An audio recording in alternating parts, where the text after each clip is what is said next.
Welcome to Zim Celebrity TV. Tadzoka nezimwe nhau dziri kupisa dziri kutenderera pasocial media. Pashinjava muprofita wedu wenhema Panga naye by birth anga achisekwa angaenda kunoona game yeScotland. Game rachona ndiScott muridzi weclub yacho inonzi Scotland. Scott Sapanywa ED ZANU-PF team yevarakasha asasekwa zvinzi wapera iwe Panga naye tarisai monenga zvakaoma.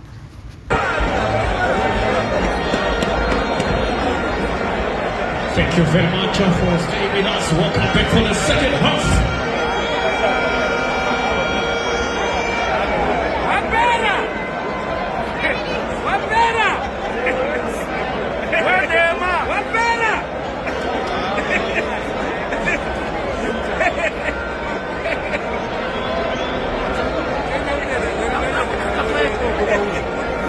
I'm sure guys mazvionera mega zvaitika. Ndipashinjava Panga achitobva zvake kugame. Scotland yakabva yarohwa ikoko yakadyiwa.